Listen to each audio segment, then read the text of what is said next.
Nagsimula ang lahat sa isang litrato sa kasal ng aming anak. Doon, nakita namin ang aming sarili, may salitang bawal pumasok sa ilalim. Ang 1.8 milyon na ipinuhunan ni Elena para sa pangarap niyang kasal, tila wala ng halaga.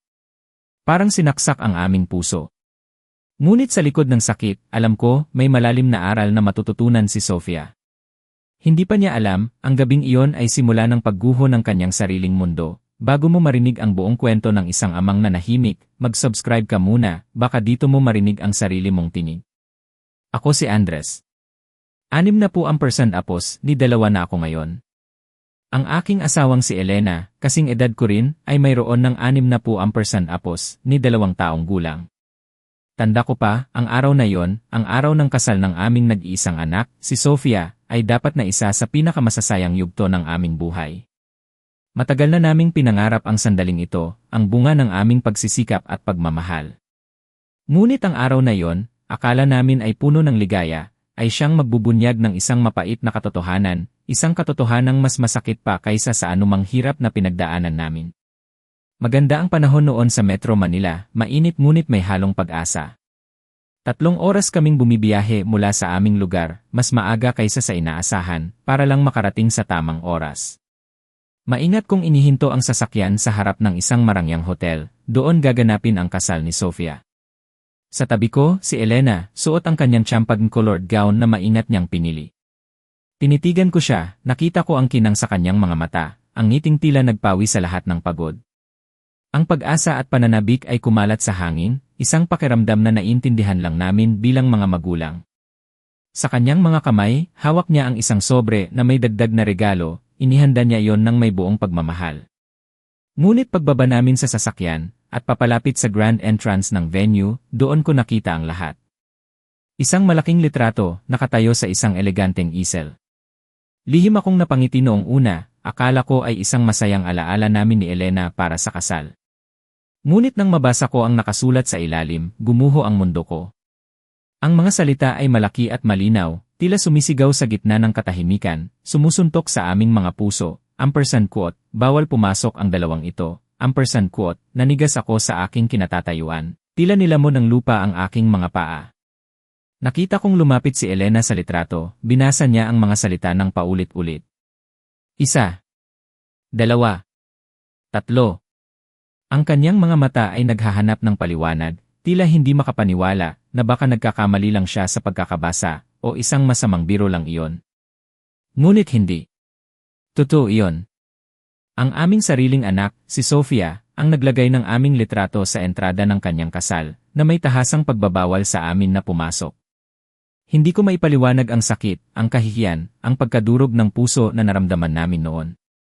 Mahigpit kong hinawakan ang kamay ni Elena, mas mahigpit pa sa karaniwan, ramdam ko ang pag-igting ng kanyang laman. Nakita kong namula ang kanyang mukha, pagkatapos ay namutla. Isang empleyado ng hotel ang nakatingin sa amin, tila hindi alam ang gagawin. Walang nagsalita. Walang sigawan. Walang pagluha. Basta na lang kami tumalikod, dala ang natitira naming dangal, at tahimik na naglakad pabalik sa sasakyan. Sumunod ako kay Elena, walang imik. Sumakay kami sa kotse at umalis sa lugar na yon, tila 2 multo na walang patutunguhan. Ang hindi alam ni Sofia, ang hindi niya kailanman maiisip sa sandaling iyon, habang marahil ay tuwang-tuwa sa kanyang perpektong biro, ay sa eksaktong 3 oras, ang kanyang pangarap na kasal ay magiging pinakamasamang bangungot. Dahil may isang lihim si Elena, isang bagay na itinago niya ng napakatagal, isang desisyon na ngayon ko lang naintindihan, ay isang malaking pagkakamali. Nang makabalik kami sa aming hotel room, doon na bumagsak ang lahat. Umupo si Elena sa kama, at sa wakas, hinayaan niyang lumabas ang lahat ng kirot. Umiyak siya nang hindi ko pa nakita sa loob ng maraming taon. Umiyak siya para sa anak na tila nawala na sa amin, para sa mga taon ng pagsasakripisyo na tila wala ng halaga, para sa kanyang inosente na pag-iisip na sapat na ang pagmamahal. Lumuhod ako sa kanyang harapan, hinawakan ang kanyang mga kamay. Tahimik akong nanatili sa tabi niya, hinayaan ko siyang ilabas ang lahat ng sakit, dahil alam kong kailangan niya yon. Sa loob ng aming silid, habang siya ay umiiyak, ang aking isip ay bumalik sa nakaraan, sa simula ng aming kwento. Ako si Andres, at ang aking asawang si Elena ay nagmula sa isang maliit na bayan sa Laguna. Doon, natuto kaming magsumikap. Mula pagkabata, alam naming mga kababaihan, kailangan nilang doblehin ang trabaho para makamit ang kalahati. Ang kanyang ama ay may maliit na tindahan ng mga abubot, at ang kanyang ina naman ay nagtatahi ng mga damit para sa mga umorder. Hindi kami mayaman noon, ngunit mayroon kaming dangal. Iyon ang pinakamahalaga sa amin. Nang magpakasal kami ni Elena, 40 taon na ang nakalipas, dumating kami sa Metro Manila na may isang maleta lamang at maraming pangarap. Nagtrabaho ako sa konstruksyon, habang si Elena naman ay nagsimulang magbenta ng mga produkto ng paglilinis sa bawat bahay na kanyang mapuntahan. Ganoon kami sa loob ng maraming taon, pawis, pag-ipon, at pagsasakripisyo. Nang ipinanganak si Sofia, isang pangako ang binitawan ni Elena. Sumumpa siya na bibigyan niya ang aming anak ng lahat ng hindi niya naranasan. Magandang edukasyon, mga oportunidad, isang mas madaling buhay. Nagtrabaho si Elena habang pinapasuso si Sofia. Nagbenta siya habang natutulog si Sofia sa kanyang karyola sa tabi niya. Bawat pisong kinita niya ay para sa mas magandang kinabukasan ng aming anak. Habang lumipas ang mga taon, ang maliit na negosyo ni Elena sa mga produkto ng paglilinis ay unti-unting lumaki. Nakakuha siya ng mga tagapamahagi, pagkatapos ay isang maliit na opisina, at di kalaunan ay isang bodega. Iniwan ko ang konstruksyon at tumulong kay Elena sa logistics ng kumpanya. Magkasama naming itinayo ang isang medium-sized distribution company. Sapat na yon para mabuhay kami ng maayos, hindi labis na marangya, ngunit may sapat na ginhawa. Nag-aral si Sofia ng Business Administration sa isang pribadong unibersidad. Binayaran ni Elena ang bawat tuition fee, bawat libro, bawat lakad niya kasama ang kanyang mga kaibigan. Nang nagtapos si Sofia, umiyak kaming magkasama. Ang aming anak, ang kauna-unahang propesyonal sa aming pamilya. Iyon ang aming pangarap, natupad sa aming mga mata.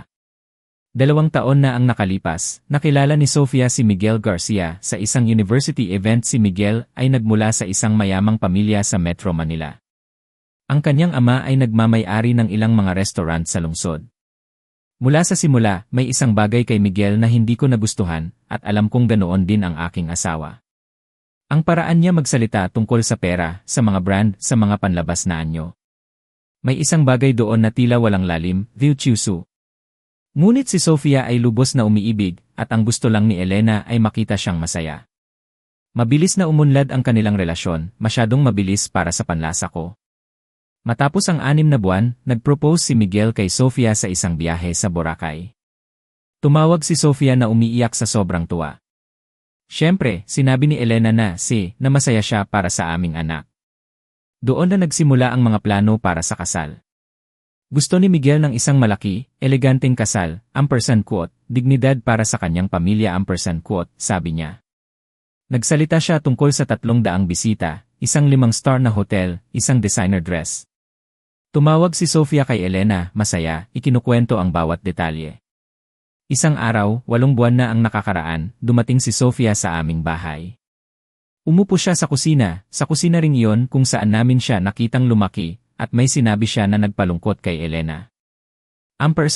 Ma, sabi ni Miguel ang pamilya raw niya ang magbabayad ng buong kasal. Sabi niya tradisyon daw ng pamilya ng nobyo na sagutin ang mga malalaking gastusin. Ayaw niyang mag-alala kayo ni Papa, sinabi niya yon na may ngiti, na tila nagbibigay siya ng magandang balita. Ngunit nakita ni Elena, ang isang bagay sa kanyang mga mata.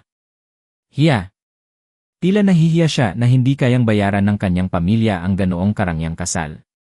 Ngumiti si Elena at sinabing perpekto iyon, ang mahalaga ay ang kanyang kaligayahan.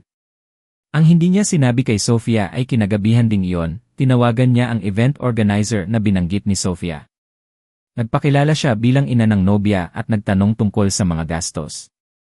Ibinigay ng lalaki ang isang halaga na nagpakaba sa akin. 1,800,000 piso. 1,800,000 para sa isang gabi lang. Tinanong ni Elena kung sino ang nagbayad ng paunang deposito.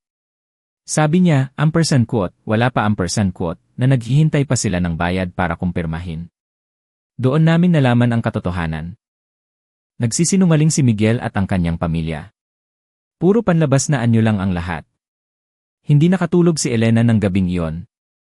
Iniisip niya ang aming anak, ang kanyang ilusyon, ang kanyang pangarap na kasal na maaaring bumagsak. Iniisip niya rin ang dangal, ang kahihiyan na mararamdaman ni Sofia kung makansela ang kasal. Kinaumagahan, gumawa si Elena ng desisyon. Tinawagan niya ang organizer at sinabing siya ang magbabayad ng lahat-lahat. Ang silya, ang pagkain, ang mga bulaklak, ang musika, ang wedding gown, ang photographer, maging ang mga imbitasyon. Ang buong ₱1,800,000. Ngunit may isang kondisyon, #quote, walang sinuman, kahit sino, ang dapat makaalam na ako ang nagbabayad #quote. Kailangang magmukha na lahat ay galing sa pamilya ni Miguel. Inilipat ni Elena ang pera sa 3 bayad sa mga sumunod na buwan. Bawat tawag ni Sofia, masaya siyang ikinukwento kung gaano kahinog si Miguel at ang kanyang pamilya, ngumingiti si Elena at tumatango. Bawat pagbanggit niya ng anumang detalyeng marangya sa event, nakikipagdiwang si Elena sa kanya.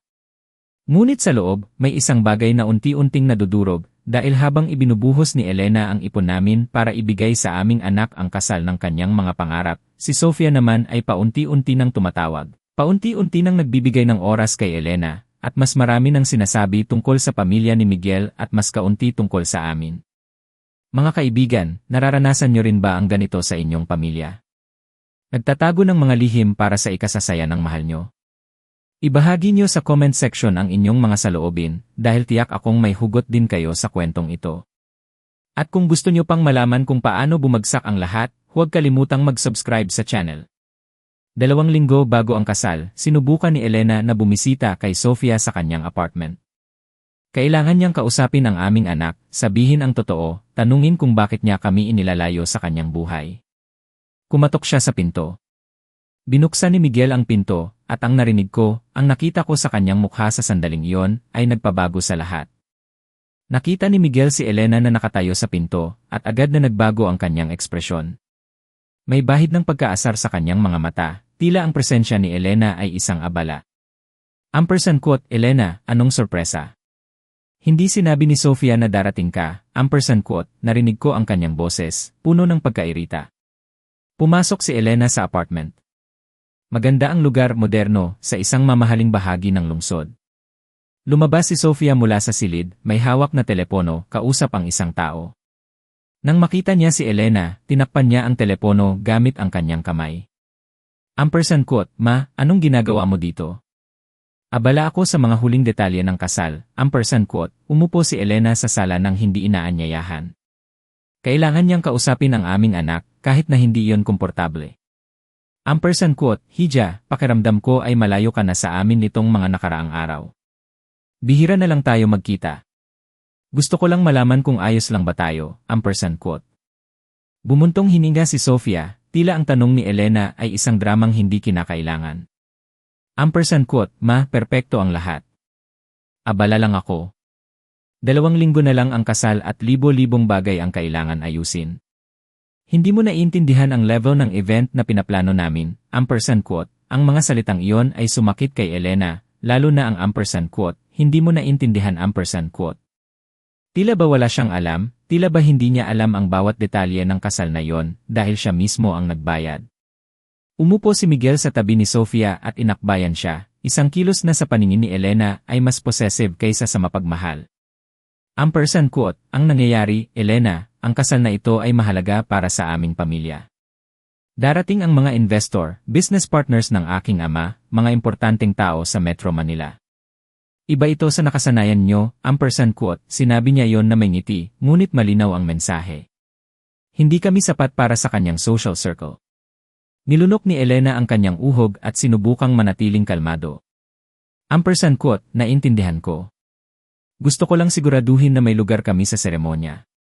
Gusto namin ng iyong ama na nandoon para sa iyo, Sofia, #quote, nagkatinginan si Sofia at Miguel. Isang mabilis na tinginan, ngunit nakita iyon ni Elena. Isang tinginan ng pagkakaintindihan na nag-alis sa kanya. #quote, syempre, Ma, nandoon kayo. Kaso nga lang, ang mesa principal ay para sa pamilya ni Miguel at ilang piling bisita. Kayo ay sa isang normal na mesa kasama ang ilang tiyo at pinsan, #quote, isang normal na mesa.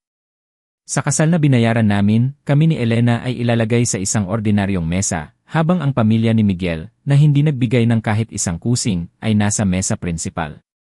Ngunit nanatiling tahimik si Elena. Naisip niya na, kahit papaano, nandoon kami, makikita naming magpakasal ang aming anak. At ang tradisyonal na paghatid ng nobya, pinapraktis pa ng iyong ama ang kanyang talumpati. Tumawa si Miguel. Isang maikli, tila mapanlait na tawa. Ampersand quote, tungkol doon, nagpasya kaming gumawa ng isang modernong entrada. Si Sofia ay papasok ng mag-isa bilang isang independiyenteng babae. Alam nyo na, ito na ang ika-21 siglo, ampersand quote, tumango si Sofia, ngunit hindi siya nakatingin sa mga mata ng kanyang ina. Ampersand quote, ma, napagdesisyonan namin yon. Ayaw ko ng ganoong makalumang bagay na ang ama ang maghahatid sa anak, tila isang ari-arian, ampersand quote, tumayo si Elena mula sa sofa. Naramdaman niya na kung mananatili pa siya ng isang minuto sa lugar na yon, may sasabihin siya na kanyang pagsisisihan. O mas masahol pa, iiyak siya sa kanilang harapan at hindi niya ibibigay sa kanila ang kasiyahang iyon.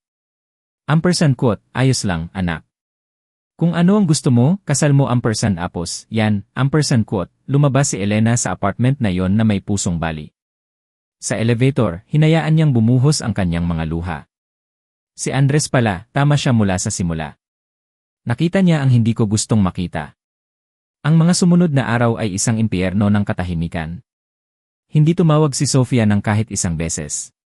Nalaman lang namin ni Elena ang mga detalye ng kasal sa pamamagitan ng social media ni Sofia, kung saan siya nagpo-post ng mga larawan ng paghahanda, palaging kasama ang pamilya ni Miguel. Isang linggo bago ang kasal, ginawa ni Elena ang isang bagay na hindi niya kailanman naisip na gagawin. Sinuri niya ang Facebook profile ni Miguel Garcia, at doon, nakita niya ang isang bagay na nagpatindig ng balahibo ko. Ito ay isang post mula sa 3 araw na ang nakakaraan, isang larawan niya na nagkakapian ng whiskey kasama ang kanyang mga kaibigan. Ang nakasulat ay, ampersand quote, huling linggo ng pagiging binata. Salamat sa aking ama para sa kasal ng taon. Ang 1.8 milyon ay sulit na puhunan para sa tamang babae. Hindi kami gumagawa ng bagay-bagay ng basta-basta, kaming mga Garcia, ampersand quote, binasa ni Elena ang post na iyon ng 10 beses. Si Miguel ay inaangkin ang pagbayad ng kasal.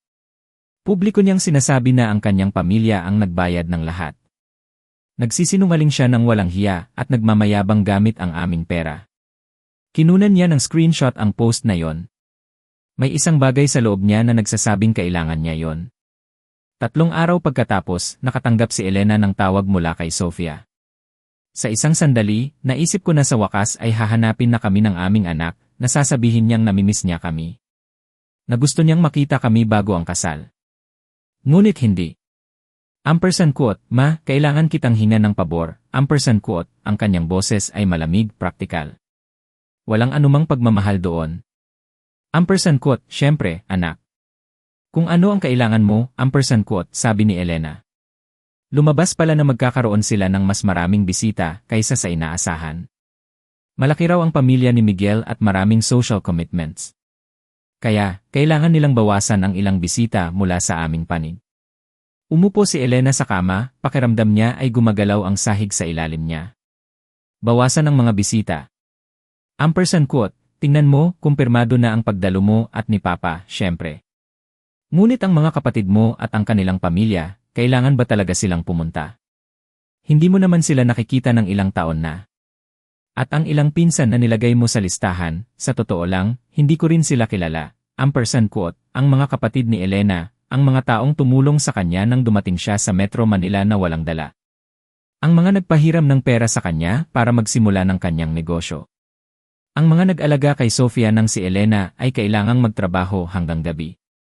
Ampersand quote, Sofia, sila ang iyong pamilya.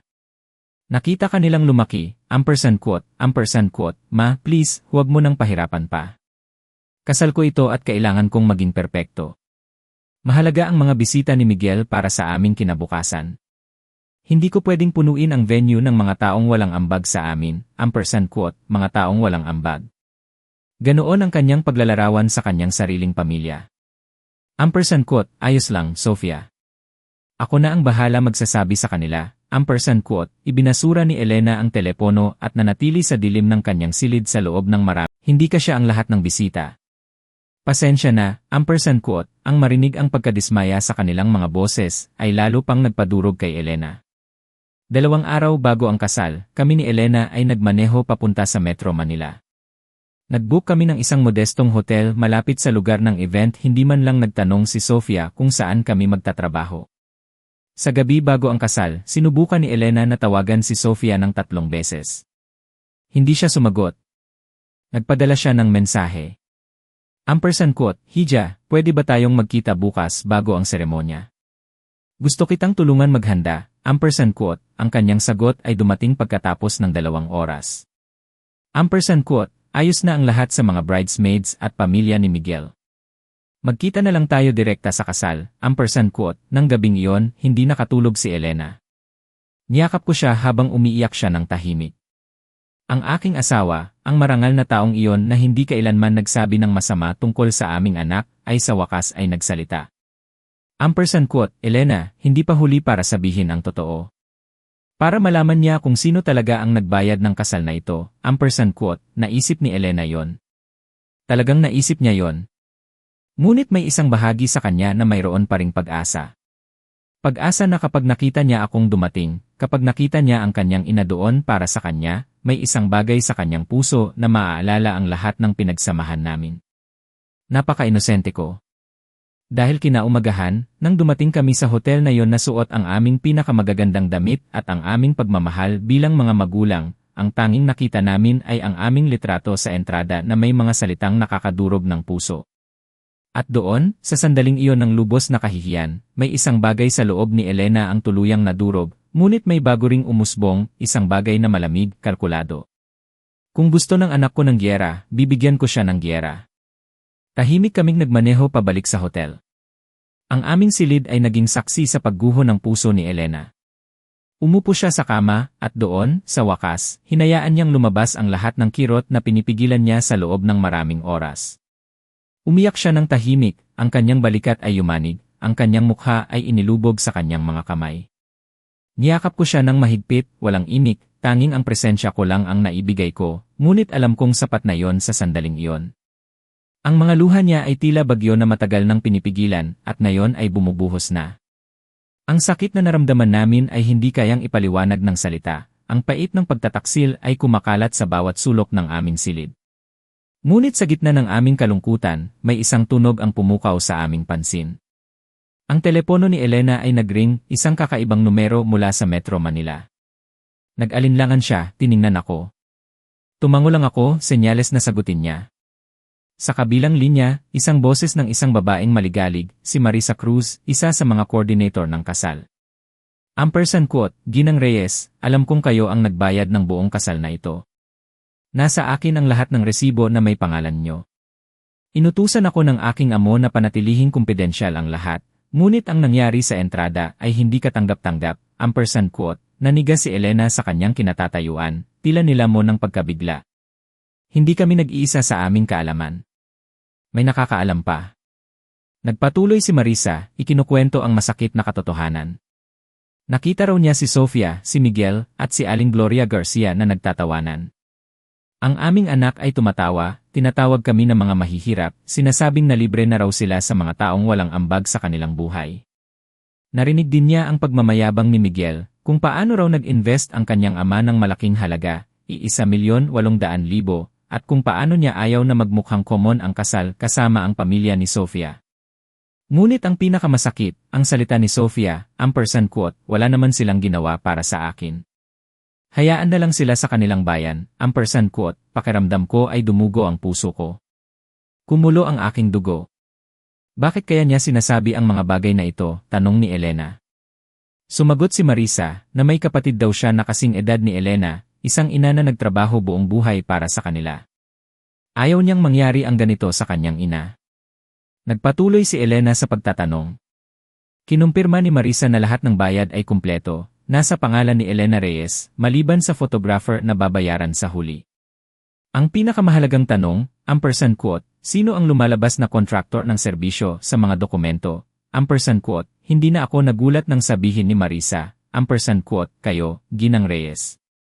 Sa lahat ng kontrata ay lumalabas ang inyong buong pangalan bilang ang taong nagkontrata at nagbayad ng serbisyo. Doon, nakita ko ang pagbabago sa mukha ni Elena. Ang kanyang mga mata, na kanina ay puno ng luha, ngayon ay may ningning na ng determinasyon. Isang gintong pagkakataon, ang tanging paraan para bawiin ang aming dangal. Tinanong niya si Marisa, kung ako, bilang ang kontraktor ng serbisyo, ay magpasya na kanselahin ang event, anong mangyayari, ramdam ko ang pag-aalinlangan sa boses ni Marisa, ngunit sinabi niyang, technical, may karapatan kayo. Pera ninyo iyan, kontrata ninyo iyan. Ang pagkain ay naihanda na, kaya hindi na yon maaaring kanselahin. Ngunit ang serbisyo, ang musika, ang mga ilaw, ang access sa venue, lahat iyan ay maaaring itigil kung hihilingin ng kontraktor. Tumingin si Elena sa akin, ang kanyang mga mata ay nagsasabi ng 1,000 salita. Ang aking mata ay nanlaki, nauunawaan ko na ang balak niya. Tinanong niya kung anong oras magsisimula ang seremonya. Sa 40 minuto. Tapos ang reception at dinner sa -8, sabi ni Marisa. Perpekto, Marisa. Kailangan ko ng tulong mo, sabi ni Elena, ang kanyang boses ay tila yelo, malamig ngunit matatag. Ipinaliwanag ni Elena ang kanyang plano kay Marisa. Sa simula, natahimik si Marisa, marahil ay iniisip na nabaliw na si Elena. Ngunit pagkatapos ng ilang segundo, narinig ko ang paghanga sa kanyang boses. Ginang Reyes, tutulungan ko kayo. At alam niyo po ba, hindi ko nasisingilin ang aking komisyon ngayong gabi. Ang makita ito ay sapat ng bayad, pinutol ni Elena ang tawag at tumingin sa akin. Gagawin mo ba ang iniisip kong gagawin mo, tanong ko. Tumingin siya sa akin, ang kanyang mga mata ay walang bakas ng luha, tanging malamig na determinasyon. Ibibigay ko sa ating anak kung ano ang nararapat sa kanya. Tuturuan ko siya ng isang aral na hindi niya kailanman malilimutan, Tumayo si Elena mula sa kama, nagtungo sa banyo, naghilamos, at nagretouch ng kanyang makeup. Wala nang luha sa kanyang mga mata, tanging malamig na determinasyon. Hindi na siya ang Elena na umiyak ng buong sakit kanina. Ngayon, siya ay isang negosyante na may misyon. Ngunit una, sabi niya, hayaan nating magsimula ang kasal. Hayaan nating lumakad si Sofia patungong altar. Hayaan nating sabihin niya ang kanyang mga panata. At kapag sa tingin niya ay nasa kamay na niya ang kanyang perpektong buhay, kinuha niya ang kanyang telepono at binuksan ang banking app. Doon, nakita ko ang lahat ng patunay ng bayad, 1,800,000 sa mga transaksyon na maaaring patunayan anumang oras. Tuturuan ko siya kung sino talaga ang may kapangyarihan dito. Niyakap ko si Elena ng mahigpit. Kasama mo ako. Palagi kitang kasama, alam ko, mahal.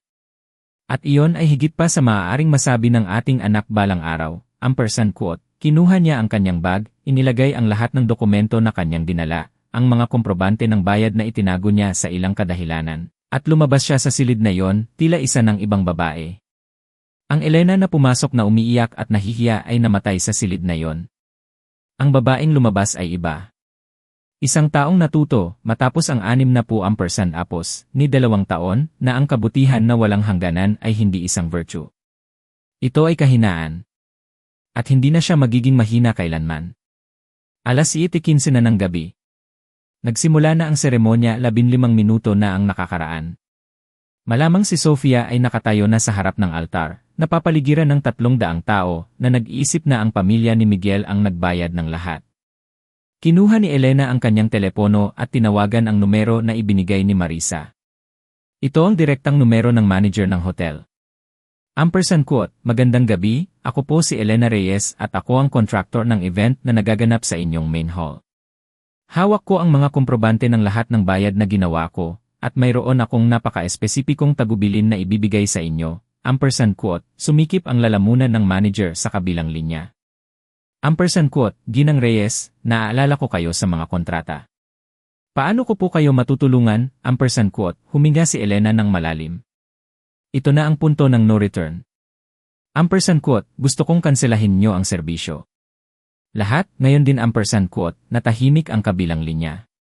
Umubo ng awkward si Ginoong Santos. Ginang Reyes, ipinaliwanag ni Elena ang kanyang plano ng mahinahon, nang may kalamigan na hindi ko alam na mayroon siya. 2 beses sinubukan ng manager na pigilan siya, Ngunit nang ipinaalala ni Elena na siya ang nagbayad ng bawat sentimo at mayroon siyang lahat ng legal na dokumento, nagbago ang kanyang tono. Quote, naiintindihan ko, ginang. Gagawin ng eksakto kung ano ang inyong utos, quote, binaba ni Elena ang tawag at tumingin sa akin. Mayroon siyang ekspresyon na hindi ko pa nakita kailanman. Kalahating pag-aalala, kalahating pagmamalaki. Quote, sigurado ka ba rito, Elena? Quote, tanong ko. Quote, wala nang masigurado pa ako sa buhay ko, Quote. Umupo si Elena sa kama at binuksan ang kanyang laptop. Kailangan pa niyang ihanda ang ilang bagay. Nag-login siya sa kanyang email account at gumawa ng isang napaka-espesipikong mensahe.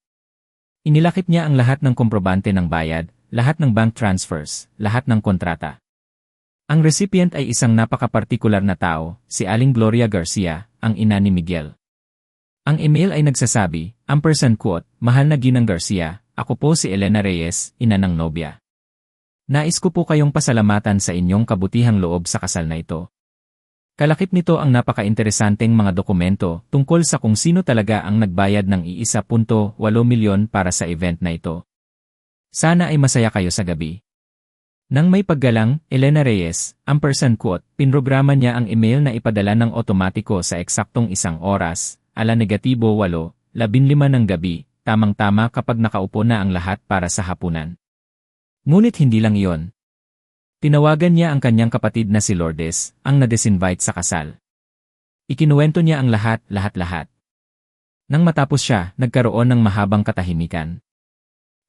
Quote, Elena, ang batang iyan ay walang kapatawaran sa Diyos, quote, alam ko, kapatid. Kaya kailangan mo akong tulungan sa isang bagay, quote, pinakiusapan niya na kontakin ang lahat ng kamag-anak na inalis sa kasal, ikwento sa kanila ang buong katotohanan, hindi para pumunta sila sa event, hindi. Kundi para malaman nila eksaktong kung sino si Sofia at ano ang kanyang ginawa.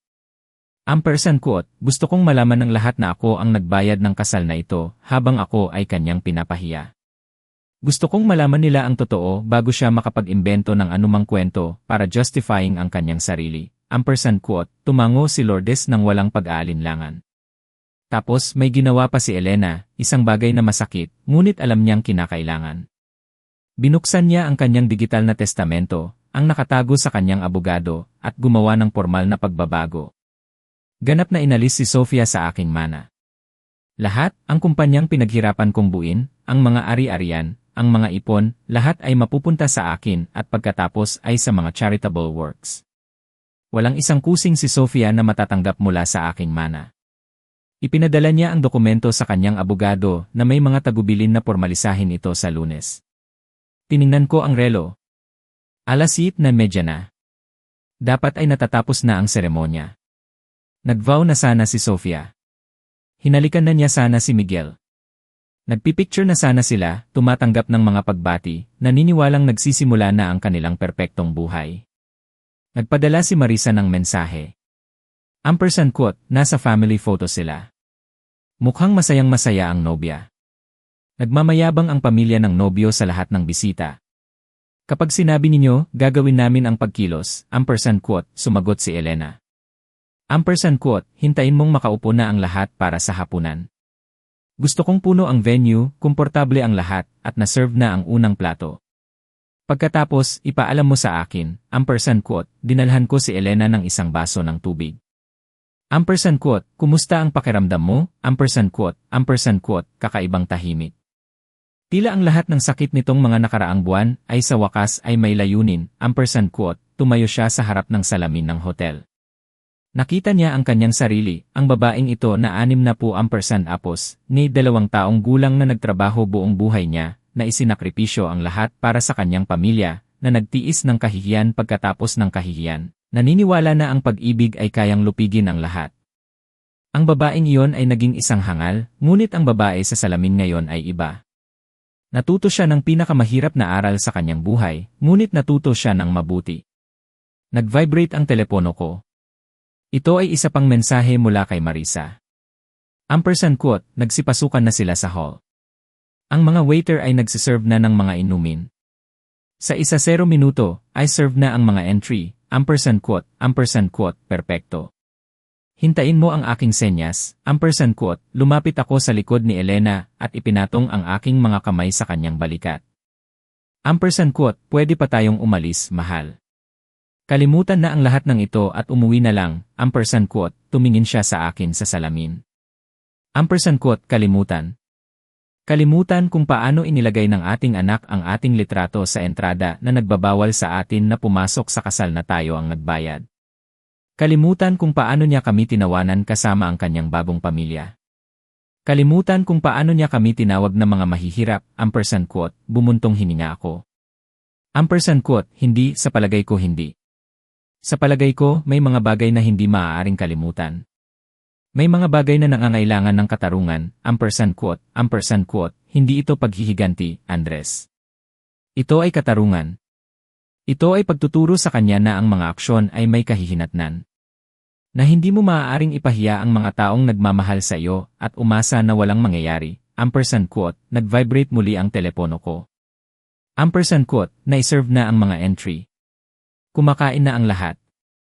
Nagkakapian ang nobya at nobyo sa mesa principal. Ito na ang perpektong sandali, ampersand quote, huminga ako ng malalim. Ito na ang lahat. Ang punto ng no return. Kung kayo po ay nakikinig pa rin hanggang dito, tulungan niyo po akong mag-comment ng numero 1 sa ibaba, para malaman kung mayroon pa ring mga kasama ko sa paglalakbay na ito. Ang inyong pagdalo ay ang pinakamalaking paghihikayat para maipagpatuloy ko ang huling bahagi, ang kwento ng isang tahimik na ama at ang kanyang matapang na asawa. Tinawagan ko si Ginoong Santos. Ampersand quote, Ginoong Santos, ako po si Elena Reyes. Ngayon na. Gawin niyo ang eksaktong napag-usapan natin, ampersand quote, naiintindihan ko, Ginang. Agad naming gagawin, ampersand quote, pinutol niya ang tawag. Umupo si Elena sa kama. Umupo ako sa tabi niya at hinawakan ang kanyang kamay. Ampersand quote, gaano katagal sa tingin mo, ampersand quote, tanong ko. Ampersand quote, sabi ni Marisa mga 5 minuto para makarating ang manager sa hall at makausap sila. Iba pang 5 minuto para maintindihan nila ang nangyayari at pagkatapos ampersand quote, nag-vibrate ang telepono ni Elena, isang mensahe mula kay Marisa. Hindi ito mga salita, isa itong larawan. Ipinapakita ng larawan ang event hall mula sa malayo. Mukhang napakaganda, puno ng mga eleganteng tao, na may mga mesang pinalamusyan, perpektong ilaw, at nakamamanghang mga bulaklak. Sa gitna, sa mesa principal, si Sofia, suot ang kanyang puting-puting damit, tumatawa ng lubos na walang kamalay-malay sa mangyayari. Inilagay ni Elena ang larawang iyon, kailangan niya iyon sa bandang huli para maalala ang sandaling ito. Para maalala ang huling pagkakataon na masaya ang kanyang anak nang walang kahihinatnan.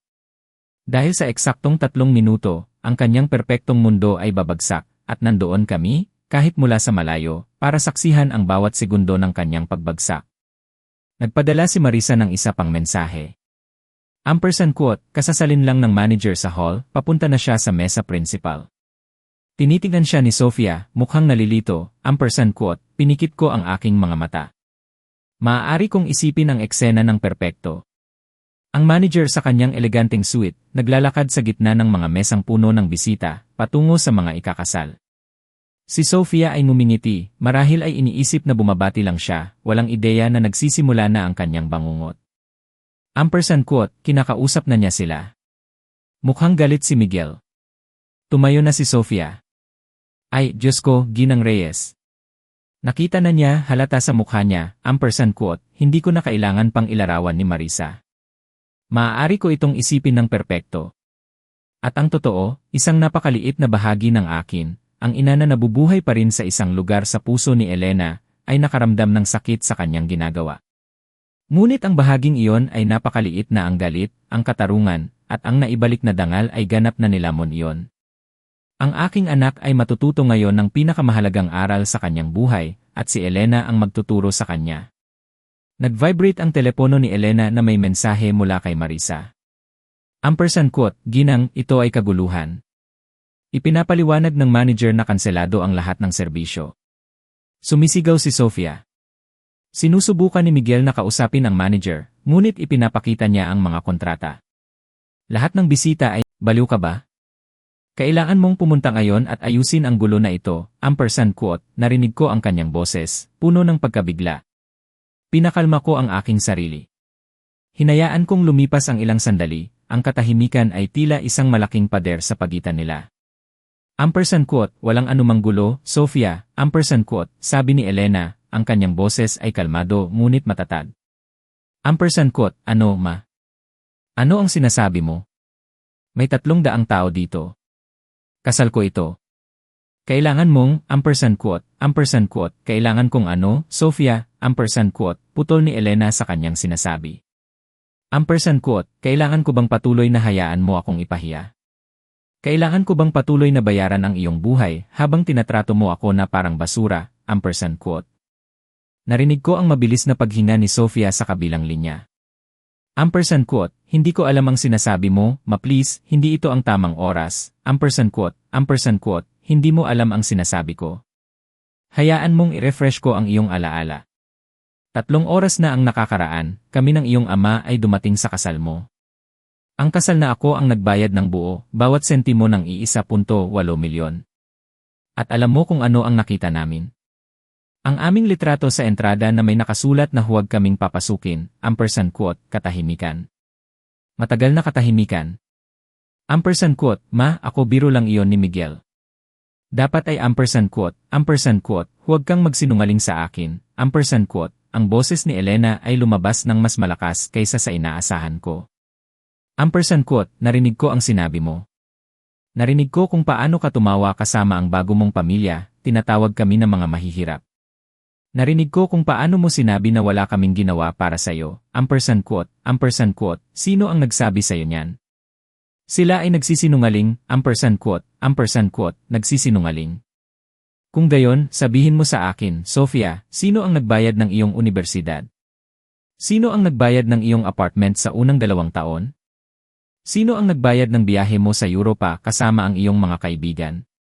At sino, sabihin mo sa akin, sino ang nagbayad ng bawat sentimo ng kasal na ito habang ibinibigay mo ang kredito sa pamilya ni Miguel, ampersand quote, mas mahabang katahimikan. Narinig ko ang mga boses sa likuran, mga bulungan, ang tunog ng kaguluhan. Ampersand quote, ma, pwede ba tayong mag-usap nito mamaya? Hindi ngayon, ampersand quote, hindi, Sofia. Pag-uusapan natin ito ngayon. Sa harap ng lahat ng mga importanteng tao na dumalo sa kasal mo.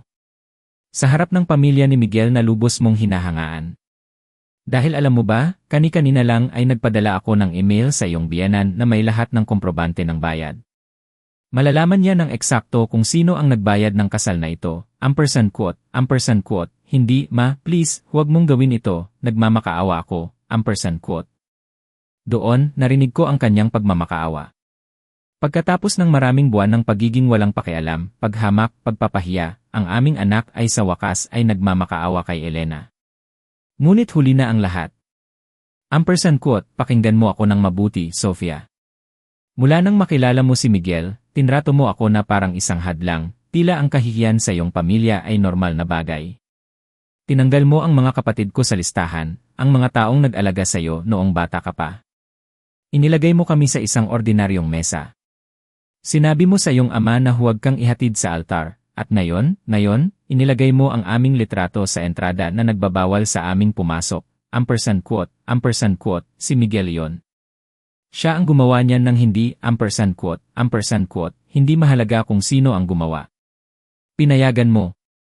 Nagtawanan ka. Tinawag mo kaming mahihirap. At ngayon na bumagsak na ang lahat, ngayon mo lang naalala na mayroon kang ina, ampersand quote, narinig ko ang kanyang pag-iyak. Ampersand quote, ma, please. Lahat ng buhay ko ay narito. Lahat sila ay nakatingin. Si Miguel, ang kanyang pamilya ay, please, huwag mo akong gawin ito, ampersand quote, hindi ako ang gumagawa nito sa iyo, anak. Ginawa mo ito sa iyong sarili, ampersand quote, sa likuran, narinig ko ang boses ni Miguel na sumisigaw, ampersand quote, ibigay mo ang telepono. Hayaan mong kausapin ko ang matandang baliw na yan, ampersand quote, isang bagay sa utak ni Elena ang nag-click. Matandang baliw. Ganoon niya tinatawag ang aking asawa. Ampersand quote, Sofia, ibigay mo ang telepono kay Miguel, ampersand quote, ma, hindi, ampersand quote, ibigay mo ang telepono ngayon, ampersand quote, narinig ko ang mga ingay, mga boses. At pagkatapos ay ang boses ni Miguel na puno ng galit na pinipigilan. Ampersand quote, Ginang Elena, ang ginagawa ninyo ay katawa-tawa. May mga abogado ang aming pamilya, may impluensya, hindi nyo lang basta-basta kakanselahin ako. Ampersand quote, kaya ko. At nagawa ko na. Bawat kontrata ay nakapangalan sa akin. Bawat bayad ay galing sa aking account. Ako ang nagbayad ng kasal na ito, hindi ang pamilya mo. At ngayon, malalaman na ng lahat, ampersand quote, iniaalis ninyo ang pinakamahalagang araw sa buhay ng inyong anak. Anong klase ng ina ang gumagawa niyan? Ampersand quote, ang tanong niya ay sana sumakit sa akin 3 oras na ang nakakaraan, ngunit ngayon ay nagpapatawa lang sa akin. Anong klase ng ina? Ang klase ng ina na nagtrabaho ng 40 taon para ibigay ang lahat sa kanyang anak. Ang klase ng ina na inubos ang kanyang ipon para bayaran ang 1.8 milyon na kasal habang ang anak ay pinapahiya siya sa publiko. Iyang klase ng ina, Miguel. Ampersand quote, ikaw ay isang bitter na babae, isang nagtatampo na babae na hindi makatiis na makita ang kanyang anak na masaya. Ampersand quote, hindi, Miguel, ako ay isang babae na sa wakas ay natutong maglagay ng limitasyon. At ang unang aral na ituturo ko sa aking anak ay ang mga aksyon ay may kahihinatnan. Ampersand quote, demanda kayo ng aking ama. Ampersand quote, sige lang. Nasa akin ang lahat ng komprobante, lahat ng kontrata, lahat ng mensahe. At mayroon pa akong iba, isang bagay na sa tingin ko ay gustong makita ng iyong pamilya. Ampersand quote, binuksan ni Elena ang kanyang laptop at nag-login sa kanyang email. Doon, nakita niya ang post sa Facebook na ginawa ni Miguel, nagmamayabang na ang kanyang pamilya ang nagbayad ng kasal. Ampersand quote, sabihin mo, Miguel, alam ba ng iyong ama na nag-post ka sa Facebook na siya ang nagbayad ng 1.8 milyon para sa kasal na ito? Dahil may screenshot ako ng post na yan, at sigurado akong interesadong malaman ng iyong ama na nagsisinungaling ka sa publiko sa ngalan niya. Ampersand quote, katahimikan. Lubos na katahimikan. Ampersand quote, kaya narito ang mangyayari. Sa ngayon, ipinapaliwanag ng manager ng hotel sa iyong mga bisita na ang ginang na nagbayad ng kasal ay nagpasya na kanselahin ang serbisyo. Ang mga ilaw ay papatayin. Ang musika ay titigil. At lahat ng bisita ay malalaman kung sino ang tunay na sinungaling dito. Ampersand quote, ginang, hintay, ampersand quote, hindi. Naghintay ako. Naghintay ako na pahalagahan ako ng aking anak. Naghintay ako na respetuhin niya ako. Naghintay ako na tratuhin niya ako ng may dangal, at ang tanging natanggap ko ay kahihiyan. Kaya ngayon, Miguel, ikaw ang maghihintay. Maghihintay ka para ipaliwanag sa iyong pamilya kung paano ka nagsinungaling. Maghihintay ka para ipaliwanag sa iyong mga bisita kung ano ang nangyari. At maghihintay ka para makita kung balang araw ay matututo ang aking anak ng aral. Ampersand quote, binaba ni Elena ang telepono. Agad itong nagsimulang mag-vibrate muli. Tumatawag si Sofia. Tumatawag si Miguel. Mga hindi kilalang numero. Pinatay ni Elena ang telepono. Niyakap ko siya ng mahigpit. Ampersand quote, tapos na, ampersand quote, tapos na ang lahat, ampersand quote, tanong ko. Ampersand quote, tapos na, ampersand quote, nagpadala si Marisa ng huling mensahe bago patayin ni Elena ang telepono. Ampersand quote, pinatay na ang mga ilaw. Nananatili lang ang mga ilaw na pang-emergency. Huminto na ang musika. May mga taong sumisigaw, nalilito. Si Sofia ay nasa gitna ng hall, nakaluhod, umiiyak. Nakikipagtalo si Miguel sa manager. Binuksan lang ng kanyang biyanan ang email sa kanyang telepono. Pinalibutan siya ng ilang kamag-anak. Ginang Reyes. Ito ay makasaysayan. Hindi pa ako nakakita ng ganito, ampersand quote, tumingin ako kay Elena. Ampersand quote, sa tingin mo, sobra ba ang ginawa mo? Ampersand quote, tiningnan ako ng aking asawa ng direkta sa mga mata. Ampersand quote, sa tingin ko, tama lang ang ginawa mo, ampersand quote, sabi ko. Ampersand quote, sa tingin ko, tinuruan mo ang ating anak ng isang aral na matagal na niyang dapat matutunan. At sa tingin ko, ngayon, sa wakas ay maaari na tayong mamuhay ng may dangal, ampersand quote, tumango siya. Ampersand quote, ng may dangal, ampersand quote. Nang gabing iyon, sa silid ng hotel sa Metro Manila, sa unang pagkakataon sa loob ng maraming buwan, natulog si Elena nang walang bigat sa nag-iwan siya ng mga mensaheng umiiyak, nagmamakaawa, nagpapaliwanag. Sinubukan din ni Miguel na kontakin si Elena, Una ay may mga pananakot, pagkatapos ay may mga paghingi ng tawad. Ngunit, binlock na ni Elena ang lahat ng numero nila. Pagkatapos ng 3 buwan, biglang sumulpot si Sofia sa aming bahay. Hindi ko siya pinapasok. Nandoon siya sa labas, sumisigaw, umiiyak, nagsasabing pasensya na nagkamali siya, na kailangan niyang kausapin si Elena. Pinanood ko siya mula sa bintana ng aming silid. Nakita ko ang aming anak, ang batang iyan na karga ko sa aking bisig, na inalagaan ko noong may sakit, na naging buong mundo ko. At, sa totoo lang, wala akong naramdaman o mas tumpak kapayapaan. Nagpadala si Elena ng mensahe kay Sofia. #, Sofia, may sasabihin ako sa iyo na kailangan mong maintindihan. Ang kapatawaran ay hindi pinagmamakaawa, ito ay kinikita. Sa mga gawa, sa oras, sa tunay na pagbabago.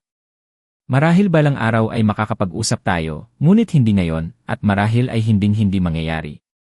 Iyan ang bunga ng iyong mga desisyon, #, hindi kami nakatanggap ng sagot. Nalaman namin mula sa mga kakilala na sina Sofia at Miguel ay kasal pa rin, ngunit ang kanilang buhay ay hindi madali. Ang pamilya ni Miguel ay hindi kailanman ganap na tinanggap si Sofia matapos ang iskandalo. Kailangan na raw siyang magtrabaho dahil hindi kumikita si Miguel ng gaya ng kanyang ipinagmamalaki. Nakatira sila sa isang katamtamang apartment, malayo sa buhay na puno ng luho na inilarawan ni Sofia. Isang bahagi ng puso ni Elena ang nakaramdam ng kalungkutan para kay Sofia, ang bahagi ng ina na hindi kailanman lubos na namamatay.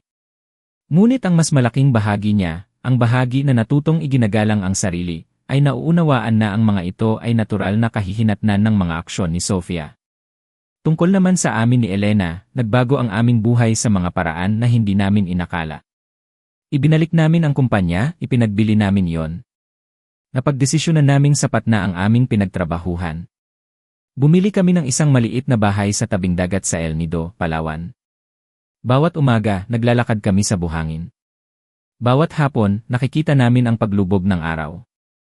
Ang aking kapatid na si Lourdes at ang aming mga kamag-anak ay madalas na bumibisita. Si Lourdes ay nananatili ng ilang linggo. Nagluluto kami ng magkasama, nagtatawanan, nag-aalala sa mga alaala. Napagtanto ni Elena na masyado siyang nakatuon sa aming anak, kaya napabayaan niya ang iba pa naming pamilya. Iyon din ay nagbago. Ibinigay ni Elena ang isang mahalagang bahagi ng kanyang pera sa isang fundasyon na tumutulong sa mga babaeng negosyante. Mga babaeng nagsimula sa wala. Gusto niyang isipin na ang kanyang pagod sa buong buhay ay nakakatulong ngayon sa iba na buuin ang kanilang mga pangarap. Ang natitirang pera ay nasa isang trust fund para sa akin at para sa mga charitable works. Hindi makakatanggap si Sofia ng anuman mula sa aming mana. Ang desisyong iyon ay pirmado, selyado at pinal. Hindi nagsisisi si Elena sa kanyang ginawa ng gabing iyon ni isang segundo man. Dahil noong gabing iyon, hindi niya sinira ang kasal ng kanyang anak. Niligtas niya ang kanyang sarili. Natuto si Elena ng isang mahalagang aral. Ang pagmamahal na walang respeto ay lason na nakabalakayo bilang tamis. Na ang pamilya ay hindi tungkol sa dugo, kundi sa trato.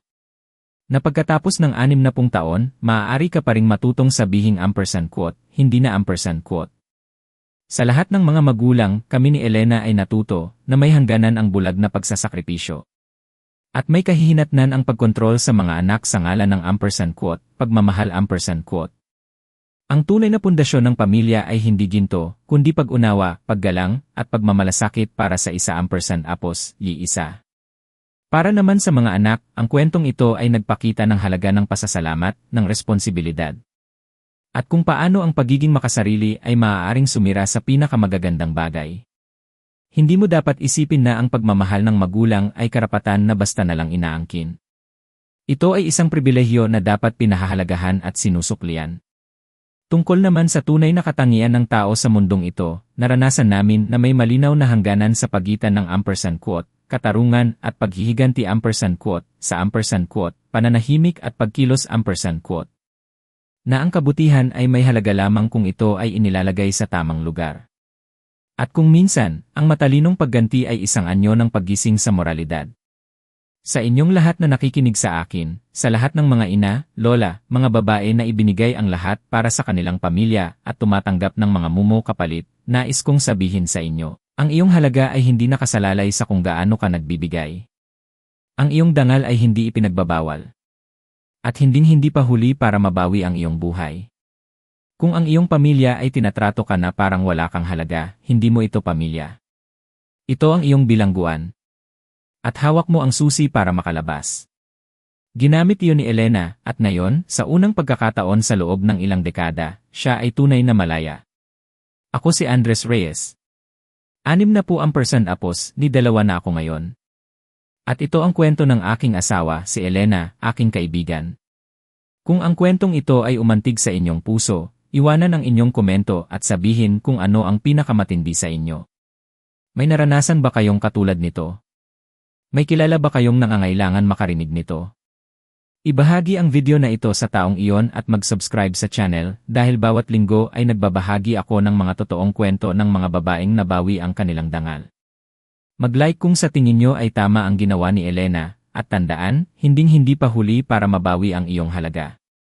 Magkita-kita tayo sa susunod na kwento. Ano sa tingin nyo ang naging desisyon ng aming Elena? Kung kayo ang nasa kanyang posisyon, may iba pa ba kayong gagawin?